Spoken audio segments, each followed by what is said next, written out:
Hi, we're taking a break with Livvy of Mamalarky. What's up? Hey, how's it going? Good, good. Thanks for doing this. Thanks for taking your time. Thanks for coming all the way over here. Yeah. So where are we right now? We're at my house in LA. Welcome. Yeah. You and the band are originally from Atlanta, right? Well, actually, we started in Austin, Okay. but me, Noor, and Michael lived in Atlanta during Okay. the pandemic, and Noor is from Atlanta. Oh, okay. Still lives there. I know it's a whole confusing thing, but yeah. Okay. We started in Austin. Started in Austin, then lived in Atlanta, then here in LA. Yeah. Just living it up then. Yeah. Yeah. Tri-coastal. Definitely. Yeah. So that's where so Nora lives in Atlanta, but the other who's the other member? Dylan So lives in Dylan's- Austin. Okay. That's why, it's just me here today. But I would love if they were all here. And they will be here in a week. Yeah. Right here Yeah. in this room. Yeah. You guys, because you guys are gonna be playing Permanent Records, also. Right? Yeah, we are. On the 22nd of Okay. August. Very excited. Yeah. I mean, it's cool though, because that way, knowing the fact that like one of them's in Atlanta, the other one's in Austin, that means if you guys are going on tour, then there's like a couple places you guys could stay in, right? Yeah, it really helps. Just, yeah. It feels like there's like a trail of like friends and family, especially in like the South. Okay. Yeah. Yeah. When you guys started off in Austin, does Austin have like a cool DIY scene where a lot of bands could play? Like, are there a lot of venues and opportunities and stuff? Absolutely. We definitely were playing like at least a show a week at a certain point when Oh, we were sick. starting off. There's like cooperative like student housing, just like co-ops, and they would hold shows. And that was really where we, figured it out, I guess. Right. Yeah, and it was great. It was like I feel like people could just like make a band for a week and just try it out. But also, yeah, lots of great bands would come from those beginnings. I see. Yeah, there was just like it was like a party. It wasn't like a venue show, Okay. which helps, I think. Gotcha. So then, when you said like student housing, like did you go to like school over in Austin? Yeah, I went to UT. Okay. Yeah, it was great. Okay. And then did you meet the other members at the So, school? no, we went to high school together. Oh, okay. Yeah, in Austin. So I've known them for so long. Yeah. And all just like playing music throughout high school too. Like I was in percussion with Dylan, in choir, and Michael was kind of just doing his own. Okay. Yeah. But you started off as a percussion, but like you've been a guitar player for kind of a while, right? Yeah. Yeah. I played in like a lot of. I struggle. You would probably, if I showed you my like middle school band, you would probably know like what to categorize it as, but it was like hard rock, like metal almost. Okay. And I played bass in that band. Okay. It was called Aftermath because we were like, 13 years old, like Aftermath class. Okay. Yeah, I played bass a lot growing up, but I also was like playing guitar. But it wasn't until like college that I started like really finding a voice there and writing a lot of music. Okay. Gotcha. Yeah, cause especially like watching like the audio tree sessions and watching you play and watching everybody in the band play. I mean, it's a powerhouse of a band. I mean, y'all are like pro with what you play. It feels like. Thank you. Yeah. Wow. Doing a lot of those like slides and stuff, so it's very jazzy kind of. Yeah, none of us have like a jazz education. We're all just like, yeah, jazz is nice to listen to. Yeah. So definitely faking it. But yeah, thank you. Yeah. My bandmates are really talented. I feel like we all like push each other to grow. Yeah. Yeah. So then, so from my understanding, like you guys formed a band, and then I saw that you guys released your like first record in 2020, right? Yeah. Like, how did that work out? Especially like when the pandemic happened, you guys couldn't play shows and shit, right? Yeah. Oh my gosh. I remember our first show. That was quite a tale. Yeah, it was great. It was great, and it also was kind of lonely to release music at that time, and you know, you're missing like that sense of like friendship and just being around people. In the release of an album, I was like, does anyone care? I can't. There's no live reaction. Yeah. But we did play a COVID show at a drive-through. Sick. Yeah, and that was like the incident that like made it so I stopped driving on tour because it was raining. Mm-hmm. And I was really excited to play this show, so I was driving a little bit fast. Yeah. And I hydroplaned on the highway and hit a guardrail. I shouldn't be laughing because it was like stupid, but Yeah. yeah, Dylan, our drummer, was like in the back of the van and like he was laying down in the trunk of my like car. Yeah. And just like sliding around, and he said he saw his life flash before his eyes because he couldn't see what was happening. Yeah. So that was, yeah, just such a chaotic beginning to playing shows again. And then we went to that show on a stage. Everyone pulled up in their cars and tuned into like a radio station and listened. And people were like making their cars like bump. It was really sweet. That's so funny. Yeah. I went to a drive-through show during COVID too. Really? It was like so Thundercat and Hannibal Buress was doing like a drive-through show. No way. And then, you know, first was like Thundercat, and like that was like, you know, entertaining for what it is, and you had like your radio on and stuff like that, you know, because again, that's how you listen to the music, right? Still kind of weird, but so that was cool for what it was. But like when Hannibal Buress came on, I just feel like comedy just doesn't work in that situation because they're looking for like reaction and silence. Yeah, it was just like a silence, you know. It's like even like through punchlines, I think like after 15 minutes of his set, like people just started leaving because oh my god, it was kind of he's so funny. I would be really uncomfortable. Yeah. That's crazy. Yeah, I mean, I like him too. It just was like... It just wasn't working. Yeah, the format just wasn't working, you know? But hey, at least they tried, you know? I mean, they sold out the place too, so... Wow. Yeah. No, to me that was like ideal in a sense because I couldn't feel... I felt very insular up there. And we had like headphones on, so I could hear everything so well. Yeah. And I was like, this is just about, you know, us and how we feel about the music. Yeah. So that was cool. But comedy, no. That makes sense. Yeah, it's a whole nother shit, you know what I'm saying? Yeah. Yeah. So then, but you know what's interesting though? So when, again, it's like, you know, we're here because like Michael Sayer, like, you know, introduced us, and, you know, and I was listening to your music, and I realized that I actually saved one of your songs like from the past, and I believe it was like It Hurts from Pocket Fantasy. Yeah. Yeah. I don't know how I ran into it, but then I remember listening back thinking, oh, this is such a cool song, you know? Yeah, it's a saddie. Yeah. Yeah. Like when we play live, I feel like a lot of times we're like, no, I wouldn't go so far as to say face melting, but we are rocking. And then I'll pull that song out and like, yeah, a lot of people love the sad songs. Yeah. Like I feel like it's kind of almost divisive in a way that I enjoy, where I can like see the people in the audience who like just want to hear like riff rock and like chaos. Yeah. And then the people who just, you know, want to feel sad for a few minutes. We want to feel sentimental sometimes, you know? That's sort of the vibe that we're trying to go for. And from my understanding, that record is from the 2022 album, right? It's Pocket Fantasy. We recorded it in 2020 mostly. Okay. But yeah, it came out in 2022. Yeah. Were you guys with an independent label at the time, or? Yeah, Fire Talk. Okay. Yeah, they were big believers in us, and we love them a lot. Yeah, they took a chance on us, and I'm so grateful. They're incredible. They put out so much good music. Wombo is a great band you should check out that's on their label. Yeah. Yeah. Okay. They're awesome. Yeah, and then now you got the new record, which is something. Do you have the vinyl with you? Oh yeah, let me go get that for you.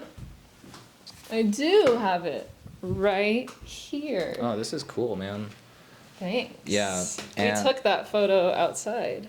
This? Yeah. Okay. And the back cover too. Oh, nice. Yeah, I like this. So the first thing that really stuck out is the fact that when releasing this record, like you guys are with like Epitaph, and like growing up, like the Epitaph bands that I know of are like The Offspring and like Bad Religion, like even Touche Amore and Joyce Manor and stuff like that, you know.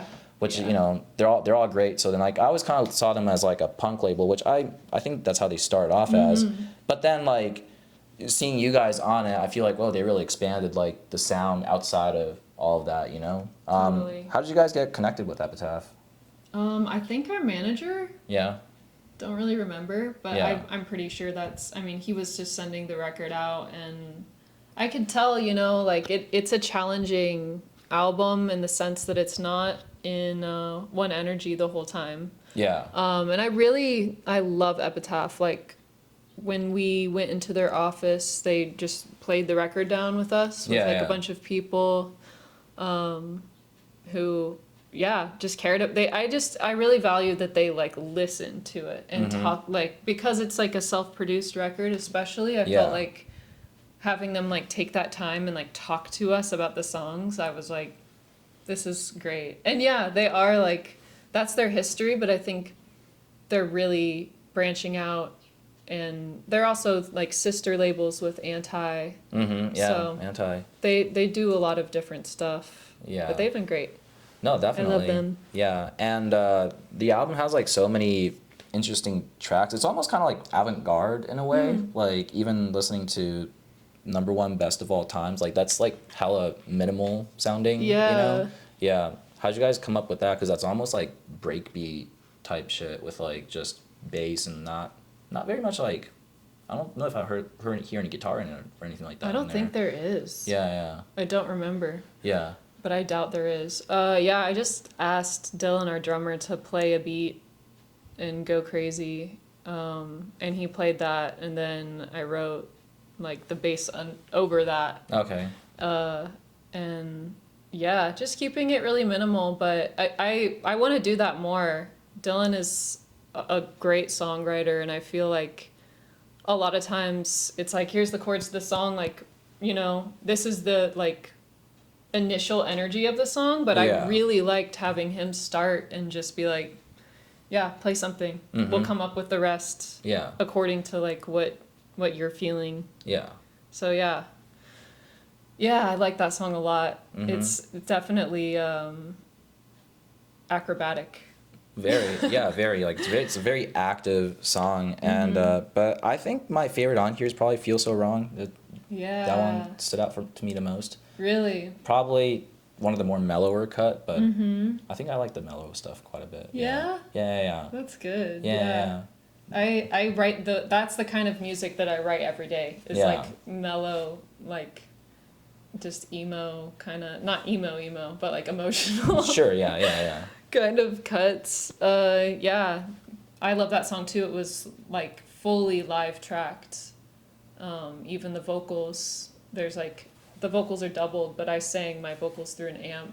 Okay.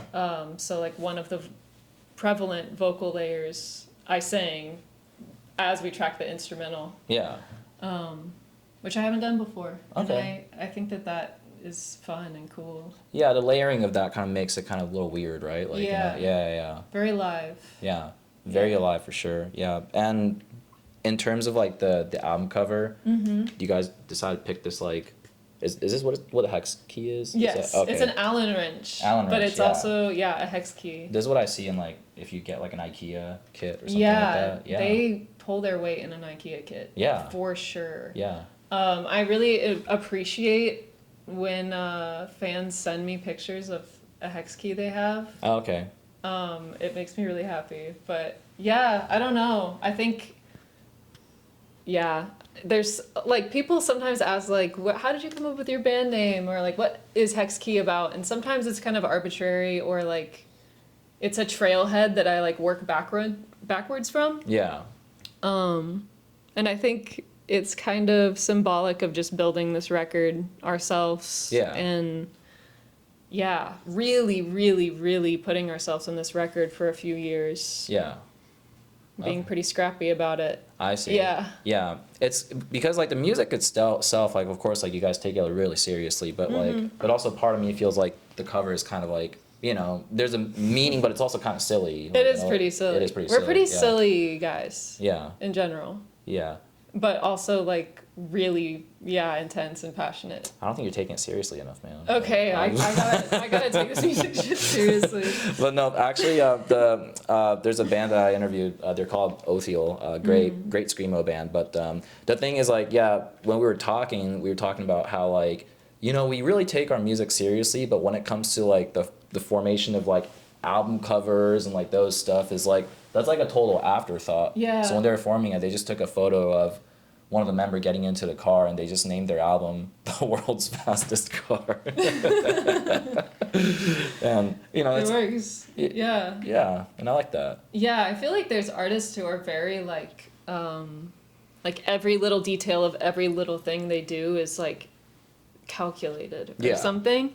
And then there's people who are like, I just hear things. Like I'm just very into audio and into writing and into just making the sound of the record good. And then they're like, I mean, everything else will happen. Yeah. You know? Everything will fall in its place, like Yeah. Radiohead. I don't know. Yeah. Yeah.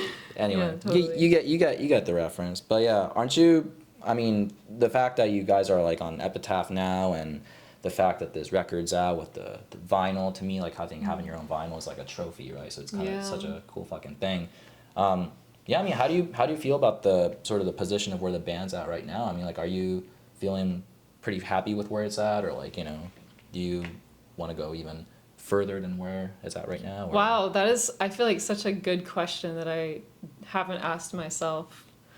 I'm really grateful. I think for the first time I felt very like present and connected in releasing this album instead of kind of like almost defensive or like scared. Yeah. You know, sometimes when you release things, you have like a lot of expectations and hopes and even like, yeah, it's just a vulnerable thing. Mm-hmm. And I feel like I was ready to share this record, and I felt like I had heard every single track and overdub and like breath on this album. So sharing it has felt really affirming, and just touring and seeing that we're growing and seeing that people are getting it. Yeah. Has been really, really exciting. But, you know, we always want to go up. We always, you know, we want to feel like if we play Columbus, Ohio, it's going to be like packed. Yeah. And that's kind of like, that comes from touring a lot, you know? So that's kind of the next frontier, and we're going for it. Like, we're doing a lot this year. Yeah. For sure. I mean, you guys are going to be touring with Starfucker. I mean, that's super rad. I mean, yeah, I listened to them a lot back then. And then also, you guys are going to be going on tour in Europe too, right? Yeah. Yeah. So you got some, like, hectic-ass schedule coming up for, like, this year then. I mean, it feels like that, but actually, I'm about to be home for 2 months in a row. Okay. Which is a huge deal. And really exciting. Yeah, I'm like really excited to do that. But yeah, I mean, it's cool to like show up for people who show up for us, that order our records and listen to our music and like really hear it. Yeah. It's nice to meet them. And yeah. Okay. Yeah. So you got a little fan base going then. Yeah, for sure. I mean, I feel like Mamalarky fans are like so like, I don't know the right word. I feel like when they're like keyed into it, like when they really get it, they're like so excited to be like, to like understand it or something. I don't know what I'm saying. Yeah. But yeah, I love people who listen to our music. Has anybody gotten the Hex Key tattoo yet, or is that? No. Okay, well, you gotta make that Not happen. that I know of. Okay. It says like, has a Hex Key on the heart and it says Mamalarky right here. That would be crazy. Yeah. That would be really cool. But no, not yet. There's still time. Like, someone needs to step up. Yeah. Someone needs to step up to the plate and actually like do something Come on. for this, you know? Yeah, I agree. Yeah, because for the tour, like I wanted to ask, like, you know, the other bands that you've toured in the past, like that, I know for a fact that White Reaper, right, and Slow Pulp, right? Yeah. Which they're fucking awesome. They're both incredible bands. Yeah. And what do you call? Who else have you toured with in the past? Jerry Paper. Oh, Jerry Paper. Yeah. Wow, okay. Yeah. Yeah, I got to record on some of their music too. Yeah.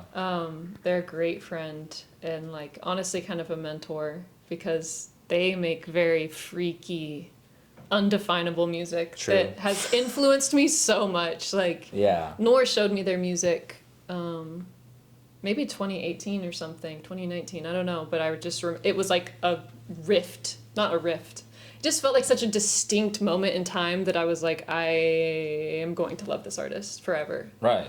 So yeah, that it's been great. Just, I feel like every like support tour we go on, we learn so much and take a lot away from just seeing people who do it. Okay. Seeing people who really like tour has been really guiding. And yeah, love all those people. Yeah. What's the thing that you hate the most about touring? Not being able to write music every day Okay. weighs on me quite a bit. Okay. I get very like emotionally constipated, and I feel like, I don't know, like it feels like, oh, I could have made a great song today, but I can't.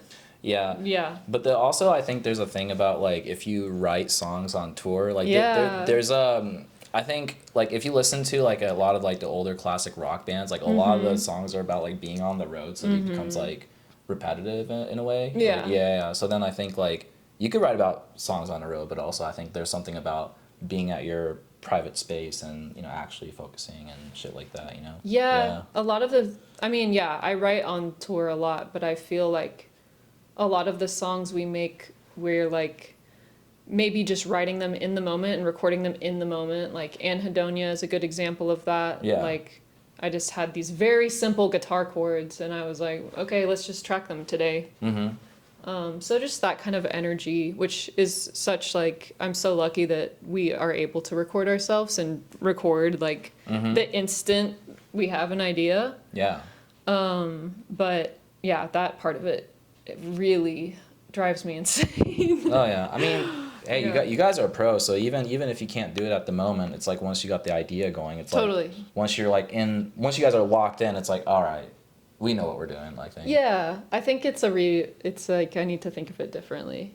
But I've been doing like garage band songs, which have been good. Like when I'm really smart, I'll like the day before we leave just like record isolated guitar. And then just track ideas over it as I am at a gas station or after sound check or whatever.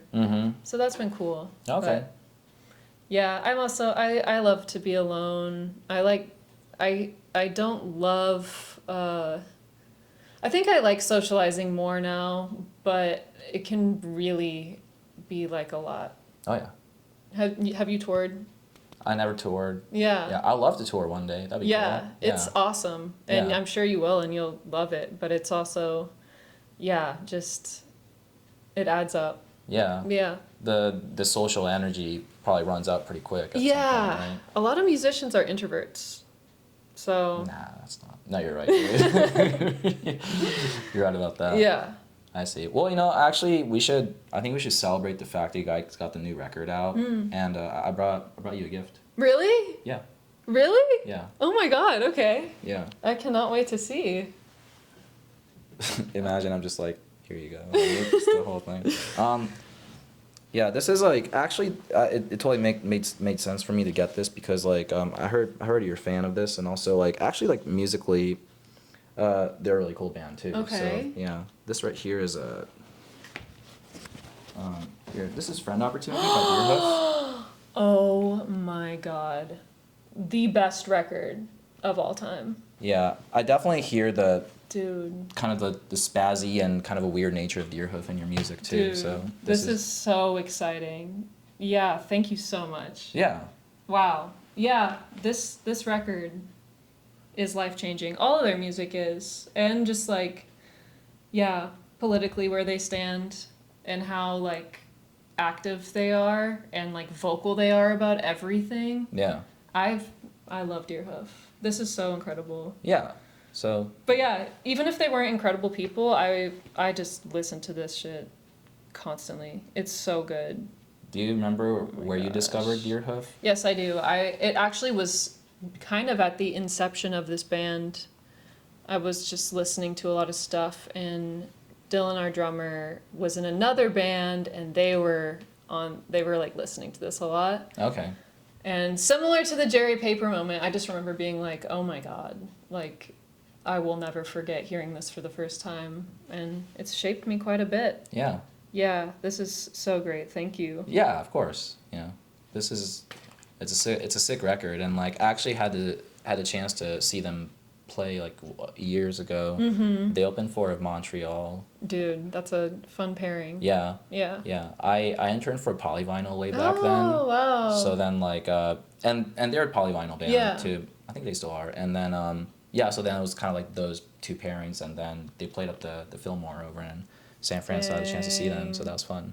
Dude, that must have been so awesome. Yeah, they've been around for a while, and Yeah. and they sound crazy good too, like, you know. I feel like they're always reinventing and they're not really like susceptible to like any sort of musical trendiness or trying to do whatever is like, I don't know, Mhm. you know, they're just on their own wave and also very like, yeah.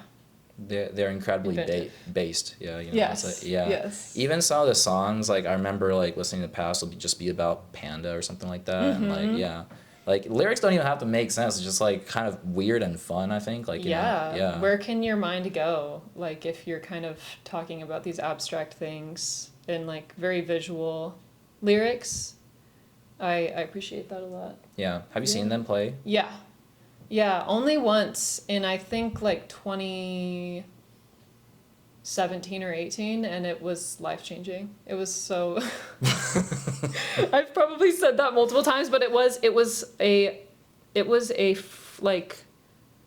opportunity. It Yeah. was a friend opportunity. Oh, for sure. But it actually wasn't. I've never met them. I'm not their friend. I think they know at this point that I love them.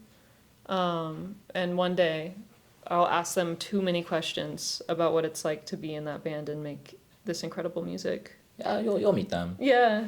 Yeah, because like as far as I know too, like they don't have their. I just realized this today, but I didn't know that they don't have their music on Spotify. Yeah, they either. just took it down. Yeah. Oh, because they made that statement. Yeah. They did that. Oh, that's okay. Gotcha. I think people are doing it. Yeah. People are really like making the jump, and I really respect it. And Yeah. also, yeah, I've seen that. I think bands that really make a point to do that are so supported, like by the people who, you know, listen to and, you know, buy records. They're like, okay, Yeah. I want to hear your music every day, so yeah. Yeah. I mean, it's a very unfair practice that's going on with that whole thing. So like, you know. Yeah. Yeah. I mean, it's that AI shit, man. Like, you know. Yeah. It's actually, have you heard of Mood Machine? No, I don't think so. You've probably heard of it, but just don't know the name. But Liz Pelly wrote this book, Mood Machine, about Spotify and AI, and she also wrote a Mamalarky bio. Oh, really? So I really love her writing, and I've been reading the book slowly. It's honestly kind of hard to like take it in, you know? Yeah. It's like, yeah, it's a lot, but it's something people should know about. When you say it's hard to take in, is it like hard to swallow this truth sort of type shit? Or Yeah, like, yeah. or even like it's kind of like I feel like I need to like sit with it and think about it, you know? But yeah. Yeah. She's a great writer. I love her. Yeah. So, you know, hey, that's super cool though. I think I feel like I've seen like a video of like Anthony Fantano like interviewing her or something like that about the book. Yeah. Yeah. Okay. Yeah. I'll definitely look into that, you know. I'll probably have to talk about it on video or something. Yeah. Yeah. I did this video on like AI bands, and you know, that was kind of like the whole thing. Like, and you know what's funny is that so there's that Velvet Sundown band, right? That basically takes like an AI model of like a classic rock, and then you could pre-save new album from this AI, right? And then there's this like other smaller shoegaze band that like has like 400,000 monthly listener or something like that, you know. And since it's kind of since I focus on more like the underground stuff, to me I felt like, okay, I think this is kind of worth talking about. And then interesting thing is, like, after I put out my videos speaking about the band, like their bio used to be I don't exist, you know. But then that got updated to I don't exist. This is an AI project, and you should support like real artists or something like that. Whoa. Yeah, so somehow like I think the person put that down. But if you're saying that, then just take take your shit down. Like that's kind of like how I feel, you know. Yeah. So, yeah. Yes. I feel like learning just like the full scope of how insane AI is has been a lot. Yeah. I feel like there's a lot to learn about. I mean, how do you feel about it? I hate it. Okay. Yeah. I mean, yeah. Don't you love it? I hate it. Okay, good. It's really bizarre to think. Like, I've tried to. I know it's like such an energy, like, waster. So I hesitate to even say this idea because I don't think we should be wasting our energy resources on this. But I did think it could be cool if, well, first of all, if AI could be used to, like, somehow, like, maximize, like, basically to help create UBI, Universal Basic Income. Don't know how they would do that. That's my first point. But okay. this, you know, like, if we're able to get artificial intelligence to do jobs that then somehow provided income to people who need it. Yeah. I don't know. It's a huge leap, maybe, but it also doesn't feel that crazy. But also, yeah, it's messed up to rip off artists and make songs based off of what already exists. But what if AI could create tones? Was my one, like, that could be interesting if you could have a keyboard or like a MIDI instrument that could somehow like make a new tone for you. But I think that's fine. Like if it could be within, like, yeah, I shouldn't have even said it, and I don't know how it works, but that could be cool. Just generating different like tones that you could utilize in an organic way that is unique to you. But yeah, I have no idea what's next with that stuff. It's weird. I think we like listening to music made by humans. I think we like listening to people's lived experience. And I don't think that's ever going to change. Yeah. But people will make money off of it. Yeah, that's the part that sucks. That's the part that's bizarre. Yeah, they just kind of like, it almost feels like a click of a button, and then they're just like kind of waiting like this, and then it just kind of like streams comes through. That's sort of the image that I have with the AI band, is that like there's the Velvet Sundown, there's the guy who's just like sitting back like that, and like all the money's just going in. Yeah, it's bizarre to think that streaming platforms can create AI music and then push AI music that then funds the streaming platform disproportionately to actual real artists who, you know, have rent and live lives. Work on the record for years. I don't know. And have side jobs and like in order to fund that record. So like the amount of sacrifice versus just like make a record and you get automatically like so much more of a fan base. It's wild. Yeah, no, I totally agree with you on that. But for you guys, what's the so what's next then? Like I know that like the tour's coming up, but like after that's all done, are you guys gonna start working on like a new album, or what's the what's the next move? I feel like I've written like so much music, and I've kind of just hesitated to start on it as we've been touring and, you know, just supporting Hex Key. But definitely going to be recording music. You know, we record other artists as well, so that's like something that's always happening, kind of like simmering in the background. But definitely going to be in a studio, headphones on, writing things. Just, I like to be kind of mad scientist. I like to get really involved in a project. So I'll probably be hermiting this winter. Okay. There you go. Yeah. What are some so you're recording other artists too, right? Are they your friends' bands, or like are they like I don't know. Yeah, like who are you recording basically? Yeah, well, it's so different every time. Like sometimes artists will just ask us to like submit a track. They'll just, you know, you'll get kind of like a broad call of like, this artist is looking for this kind of song. Sure. So we've done a lot of that kind of stuff that I don't think we've ever landed something yet. Yeah. To our knowledge, but we've also, you know, like we just got back from Athens, Georgia, recording this band called the Army of the Navy they're like a duo that have the most beautiful vocals you can imagine. Yeah. That are very musical and creative and just like dynamic and insane. And Sure, the songwriting is really like, I feel like if you like It Hurts, you'll get their music. Okay. They inspire me so much. But yeah, that's like a recent one. But also, we've worked with our like friend and mentor D Mile, who just makes incredible R&B records. Okay. And he's brought us in on some songs with Lucky Day and India Shawn. He lives or his studio's nearby, so we've been really lucky to do some stuff with him and learn a lot from like a producer. But yeah, we're always doing stuff. We're always just kind of tinkering, and whoever wants to make music, just hit me up, you know? Just hit them up. In the winter. Yeah, I'll be around. Not now. Yeah. Yeah. Yeah. Yeah, we have recorded on the road though. We've like gotten like calls like, you know, in New York we ended up like speccing a song in our friend's studio just like in between a show. It's crazy. Yeah. And very fun. Yeah, that's wild. Yeah. Do you have any like are there any bands that you've played with in the past that you think is like really awesome? Of course like not only the bands that you open for, but like any like kind of like locally that you want to shout out by any chance? It's crazy cuz like we aren't that local of a band. Yeah. I feel really excited to play with Cody's Program, who they're like one of my friends. Just put out an incredible, I think it's like just singles so far. Yeah. I think you would really like them. Okay. They're really cool and really funny. Okay. Yeah, Cody's Program would have to be it for if you ask me today, but Okay.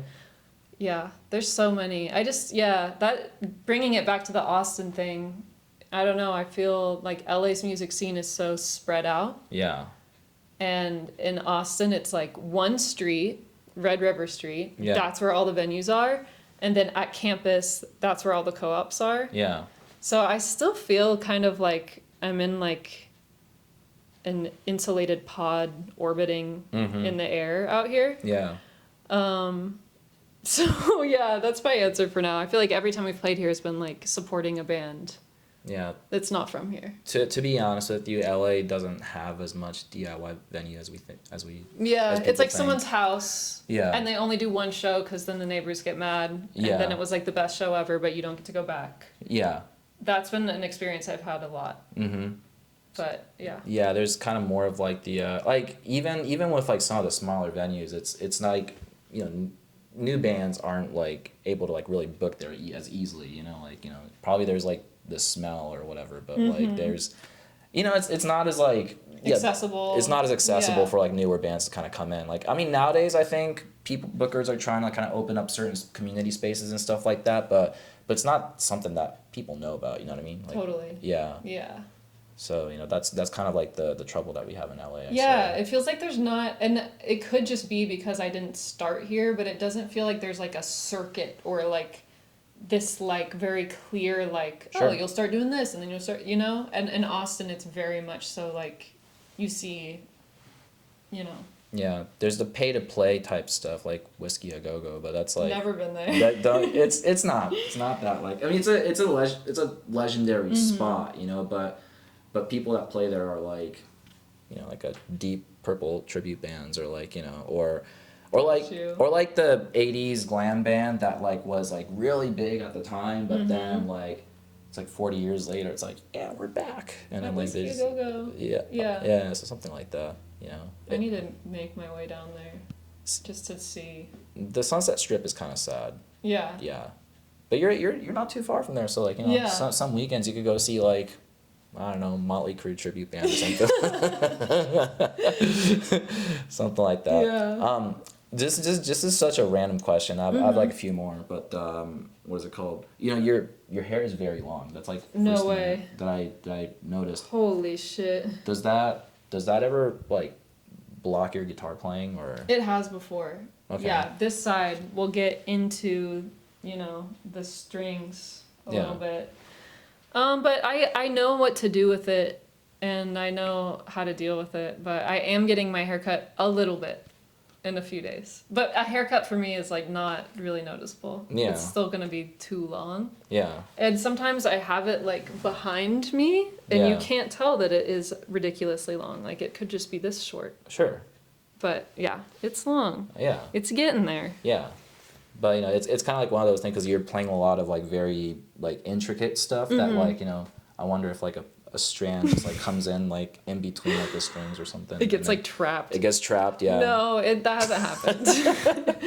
That hasn't happened. I'm like, I hope that never happens. But Yeah. somehow I think I'm not aware of what's happening, but I am. Yeah. Yeah. Okay. Yeah. Also, I noticed another thing about your band. You guys like to make a lot of music videos. Yeah. Yeah. Yeah. And Those are important to me. yeah. Why is that? I just love music videos. Like, that's my favorite pastime is like watching 2000s music videos. I think a lot of times when I'm making music, I have a vision for like videos. And I don't know, they're just fun. Like, you know, if you're gonna sign to a label, you might as well make a music video if you True. can. True. Yeah. What are some of your favorite music videos from the 2000s? I've been on such a big Black Eyed Peas kick, Oh, for and just real? like watching like the production value on those music videos is unreal. Yeah. And the performing, like the energy, it's kind of it's not a guilty like pleasure that I love those, but I watch that shit a lot. Yeah. But really anything. I mean, I could do Avril Lavigne, I could do Britney, I Mm-hmm. could do like Gwen Stefani. I don't know. Yeah. Kind of just having like retrospect and also understanding how rare that is now to have that much support behind a video idea is crazy. Yeah. But that's what's cool is like people like you are like independently making like, you know, your own stuff. So yeah, maybe Yeah. it's a thing of the past, but also maybe anyone can make a music video, Yeah. you know? Yeah, these days Yeah. it's like, I mean, we have the production with our phones, like, you Yeah. know, which is the crazy part, you know? Yeah. Have you ever watched the Vanessa Carlton, No. like, 1,000 Miles music video? Maybe, but I don't think so. She's on a truck with a piano, you know? And then she's kind of riding through and she's like, making my way downtown. Yes. Yeah. Okay, sorry. Yes, definitely. I've seen Yeah.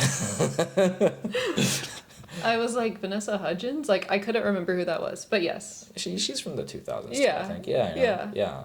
You know, but yeah, it's the one with like a piano, like, you know, just Mm-hmm. but with like the truck and everything. It looked like a lot of work. I Yeah. mean, yeah. For sure. Yeah. What would you say is your favorite music video that you have created for Mamalarky? I think Frog 2, which is also one of my favorite songs and one of the most slept on, I think. Underrated. Underrated. I feel like it is not lowest common denominator. It's very like heady and like I was trying to like describe like my existence at that point, which was like really lonely and very intensely involved in nature and like learning like very involved technical things about recording music that I am still endeavoring to like Sure. Yeah. to learn by trial and error. So yeah, I love that song and I love that video. It's very, it captures something very like, yeah, mad scientist-y and Mad scientist. Okay. experimenting. Yeah. Yeah. Cause even like because I see that like you guys really experiment a lot even with the number one best video, like you guys are in the car and there's like an arrow that's like following and everything like that, you know, it's unique, like, Yeah, definitely. you know, so Yeah. you guys got that thing going. You know, just to kind of wrap things up, like I want to ask you, this will probably be the last question. Maybe, we'll see. If I come up with another thing, like, you have to answer it. Okay, I'm done. Yeah. But, what is it called? I always ask this, you know, at the end, but, like, what encourages you to keep playing music? Of course, like, that reason could be different for many people. That could be watching fans' reaction and feeling really awesome about that, or maybe it has, like, a certain satisfying feeling, but what is it about you specifically that's like, yeah, I'm gonna keep doing this shit? Do you have anything in mind? Yeah, I think it's like Oh, I have so much in mind, but I think that it is the way that I understand existing. I think of it a lot of as like, I don't know, there were like coyotes on the street just like screaming, and all of them were making all these different sounds, just like, I'm Yeah. alive, here's how I feel, here's what's happening. Yeah. Come over here, I feel like that's pretty much just the human form of that. Yeah. But yeah, it's the best thing. It's just my favorite part of life. Yeah. So, no matter what happens, I'm always going to be doing something musical if I can. Yeah. When I can. Yeah. But yeah, it's great. I think everyone should do it. I feel like, I don't know, have you ever like drawn or like had someone be like, I can't draw, or like I can't dance, which I can't dance. But I feel like everyone should just say, I can make music. There's so many different ways to, and it's so, yeah, it's important. Mm-hmm. Was that a good final answer? I think that's pretty good. Okay. Yeah. Good, You know, good, I don't have any rating good. system behind like certain answers that you. If you had to give it a rating. It's a 10. It's a 10. Really? Yeah. Wow. Yeah. Hell yeah. It's something to live for, and I think for some people, like, it's I mean, to be honest with you, I didn't start playing music till kind of like later in my life. It's like after high school kind of stuff, But at the time, like, I loved music, but the idea of me making it never came across, So I don't know how it happened for me either, but like, it happened. Like, so everybody has like their little awakening, and I'm glad it did. Yeah. Yeah. Actually, one more. Like, when did it happen for you? Like, when it comes to like playing music, like. Yeah. Was it forced, or was it like a... No, it was not forced. This is my grandma, Okay. Mary Bennett. Okay. She didn't like. She wasn't like teaching me piano lessons or anything, but I just say that to say I have musicians on both sides of my family. This is my dad's mom, and my mom's dad played bluegrass and country guitar. So I think I was like 3 years old when I started like picking up instruments, and just like, it was like a family thing, like, oh, just try to play guitar, Yeah. So I don't really have a super solid like timeline, but I know when I was like 8, I started being like writing songs. Just simple songs, but Okay. yeah, having her as an example of always practicing to get better and always pushing yourself is still really important to me. Okay. Yeah. Yeah. All right. That was your awakening then. There you go. Yeah. I just want to say, like, I appreciate you taking your time doing this. I appreciate you coming here. Yeah. Yeah. In LA, like, very, very awesome spot, and also you guys have a lot of really exciting things going. So hopefully you have everybody come out to the show and. Are you gonna go? Have a good time. Yeah, I'll go. You thought about it. I don't know which date though, because like you guys gonna be playing with the Starfucker. Yeah. And also there's the Permanent Records one. Yeah. Yeah. Well, tell me which one you want to go to, and we'll guest list you. Oh, that's hella generous. Yeah. Yeah. Which one do you think is I like don't the know. one? Yeah. Don't ask me. I have no idea. Yeah. I mean, you got. Follow your heart. I think that's the answer to the whole thing. But yeah, just to conclude, don't forget to follow Mamalarky on TikTok and Instagram, and don't forget to check out TakeBreakKazu on Instagram, YouTube, and TikTok. And check out their music. It's really fun. Check out their shows. And yeah, that'll be it. Have a good one. Bye. Peace.